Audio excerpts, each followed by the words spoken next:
Бізде енді төрт түрлі пирамида бар. Бізде мына жерде енді төрт пирамидамыз бар. Әрқайсысына бөлек бөлек дизайн көрсетуге тырысамын. Бірінші дизайнды жай ғана скачать етеміз неден, гуглдан или немесе яндекстен. Жай ғана суреттер болады, мысалға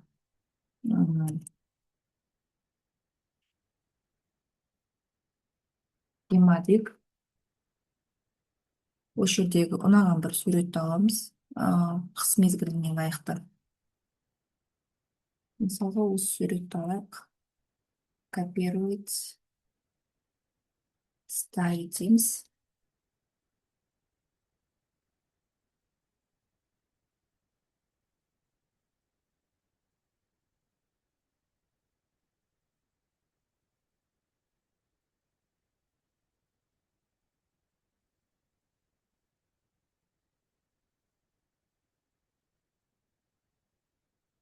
Сонымен осылай қалады. Енді мысалға асты жағын осы жердегі цветке байланысты өзгертейік. Мына жердегі белый полный мына жердегі нелерді алып тастауға болады. Мысалға айтайын. Мысалға алғанда өңкей мына жердегі тұрған барлығын удалить етіп тастайық. Сызықтарды керек емес.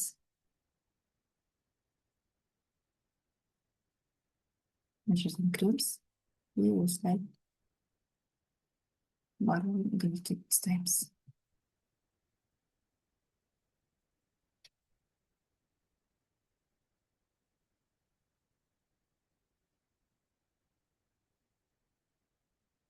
Уже кривуларын тастаймыз.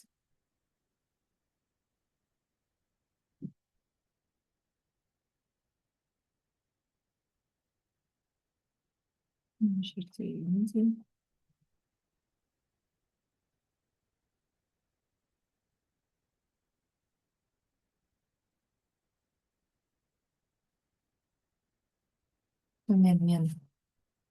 сонымен менде осы жерді мен үлкейтемін.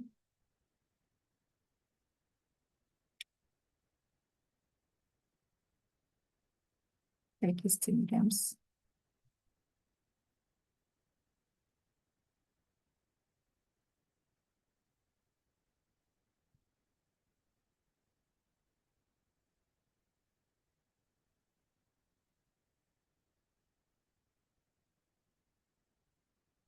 Тексттерді алға шығамыз.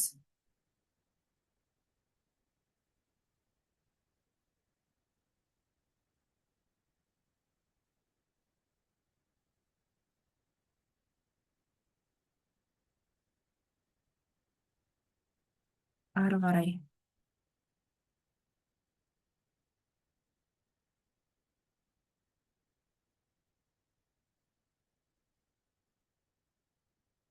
также мына жерге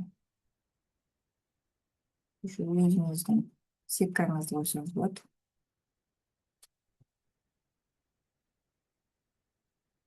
Алдына шығарып қоямыз. Прозрачность беріп көрейік.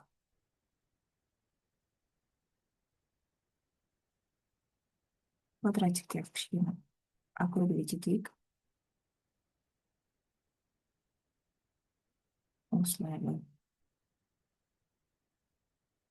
Маған төбе жағындағылар керегі жоқ. Енді былай қоямыз. Және былай.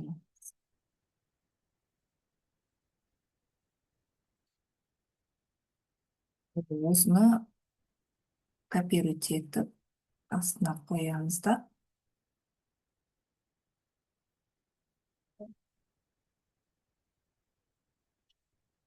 Цветке айналдырайық.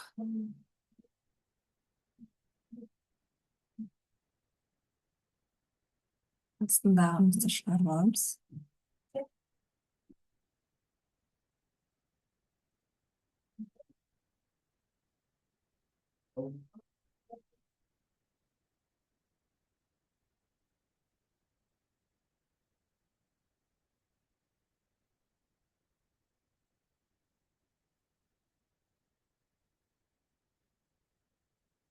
Күнге келтіреміз. Совершенно ішіне түсіреміз.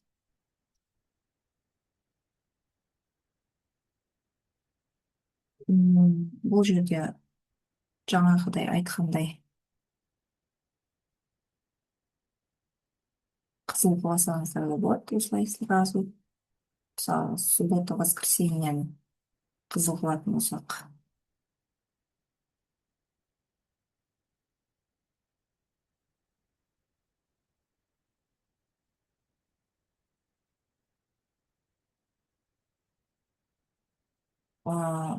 Объектіні, мысалы, обводка берсеңіз өте болады.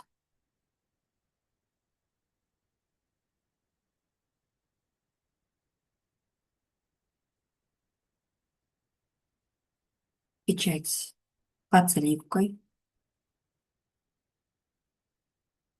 Сонымен бізде бірінші, мына жерге 2006 деп қойсақ, 2026. Мыналардың қажеті жоқ.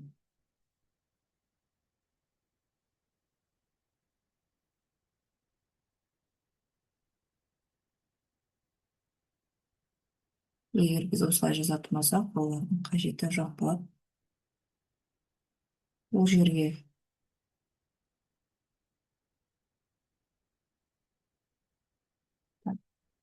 белгілі прозрачность береміз.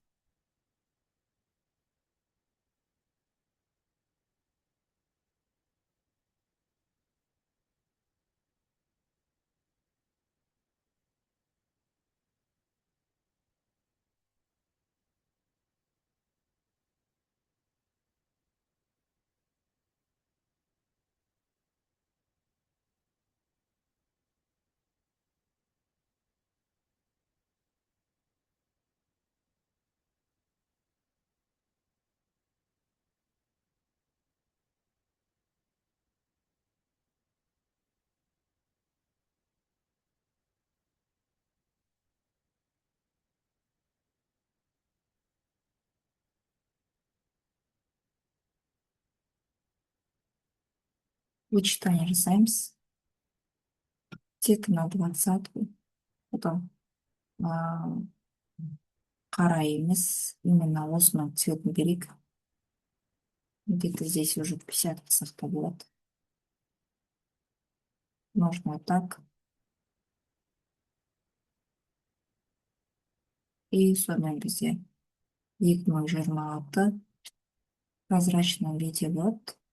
Можно в центр поставить. Можно где-то сюда поставить. Я вот. Цвет ұнамаса, мысалға, цветін өзгертуге болады мына жерін. Ары қарай, если что-то хотите добавить, можете еще улучшать, добавлять какие-то еще детали, например, на жерде цветін өзгертетін.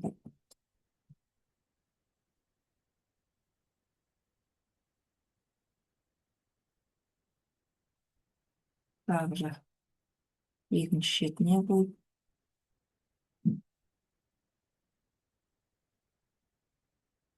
Осылай улучшать ете берсеңіздер де болады. Мына цвет негізі бұл жерге кішкене кеспей қалған сияқты. Сәл бұл жерге жеңілдеу болу керек.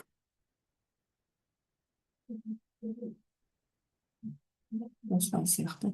Можете еще дополнить, например, белым цветом, поиграть цветовой гаммы. Мына жерін қазір бастан қарап түсірсек, кривой нас нары. Мына бізде осы жерде белый цвет пайда болады. Нужно здесь былай цветтерін өзгертіп көрсеңіздер де болады.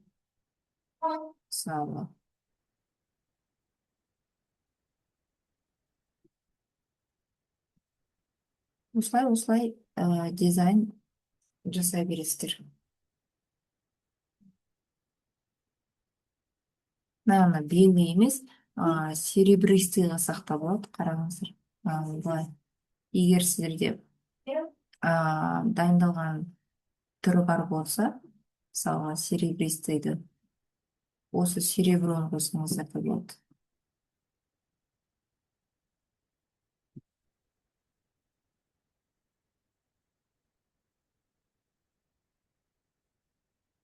Дайын серебромыз бар болса, осылай қойсаңыз болады. Мына бір жағын өрлетеміз.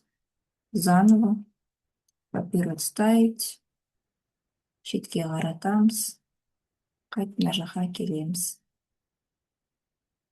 Зеркальтетіп аламыз, бұрышқа қоямыз.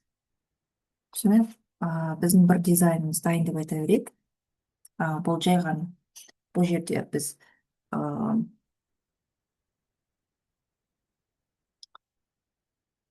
сурет әкеп қоямыз. Енді мысалға мына жерде той бастарға арналған календарь қылуды қалай істейміз? Солай жаңағыдай неге кіреміз? Бұл жерде енді Pinterest'тен дайындап қойған суретім бар. Қазақи темада болсын деп. Мен мына суретті таңдадым. Егер де сіздер мынандай суреттер алатын болсаңыздар, менің кеңес ретінде мынандай суреттер, бұл өзі авторский праводағы тұрған суреттер, бұларды кішкене и искусственный интеллектпен өзгертіп алып қолдансаңыздар болады. Дәл осы суретті апарып қоюға болмайды, оның авторлық правосы бар, қорғалған. Сондықтан жаңағыдай и форматтағы суретті алған дұрыс. Мысалға, көрініп тұрады өзі, мынау мысалы и форматтағы суреттер өздері жазып қояды. И мен соның мына жердегі мына баланы таңдадым. Бұл жерге өзі жазып қойған, изменено с помощью и деген. Осыны аламын, копировать изображение. Сіздер де өздеріңіз ChatGPT арқылы сурет істеп, өздеріңізге құрастырсаңыздар да болады. Осы баланы мен жаңағыдай контейнерге салсаңыздар да болады. Контейнерге салмасаңыз да болады. Мен қазір контейнер арқылы жұмыс істеймін. Тез әрі жеңіл түсіндіру үшін және уақыт өткізбес үшін мен осылай көрсету мақсатында.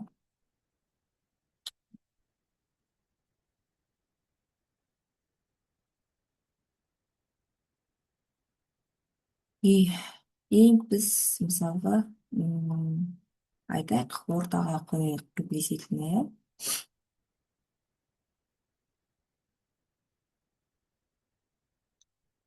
Бұл жерде енді фонымызға лайықты біздің неміз де өзгереді. Мына кішкене ортаға қояйық.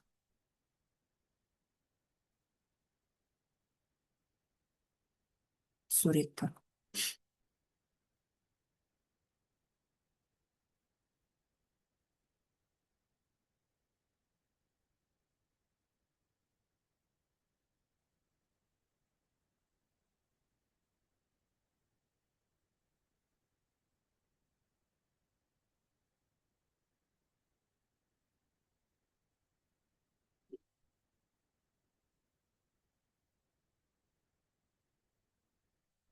Закладка табады, мен оны Pinterest'тен таптым. Веб-сайт деп ашсаңыздар, PNG форматта береді. Freedownload деп жазып аламыз. Freedownload деп жасаймыз. Батырмасын басамыз. Міне бізде скачать етілді. Ары қарай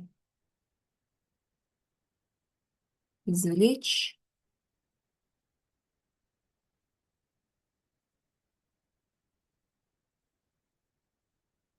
Сонымен бізде вектор түрінде мына. Окей. процент қылайық кішкентай осы үшін.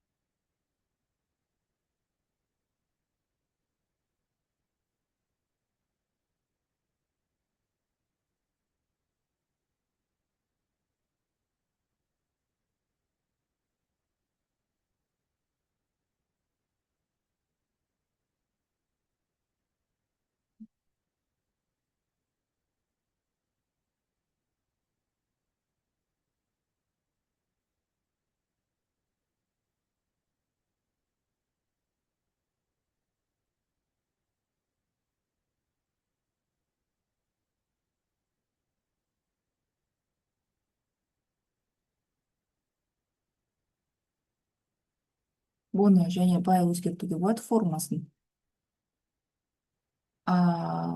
Облачко дегенге кіреміз. Бізде қазір мына екі шетіндегі қажеті жоқ. Так, былай барлығын квадрат қылайық. Енді ойымыз былай. Ойымыз былай. Кішкене созу жіберейік. Былай жазамыз. Наоборот, асты жағын кішкене үлкейтсек болады.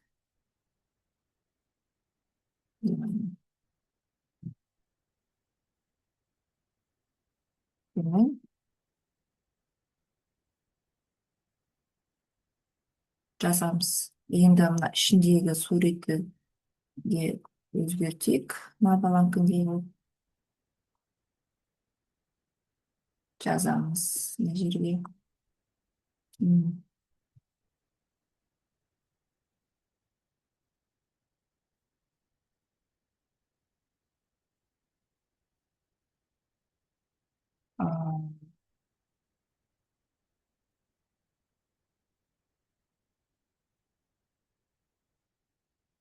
Алмастырып, мысалға.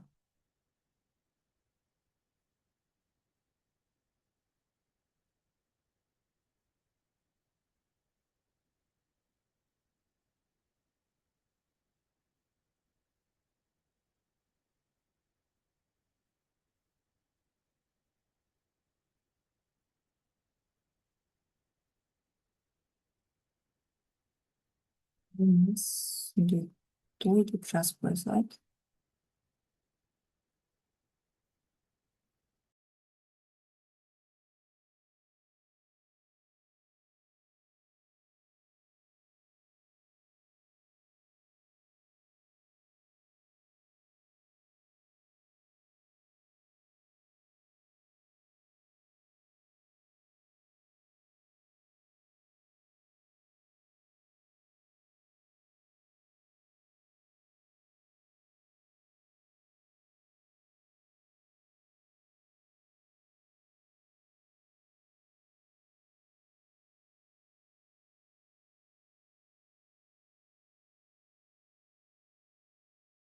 Алмаз и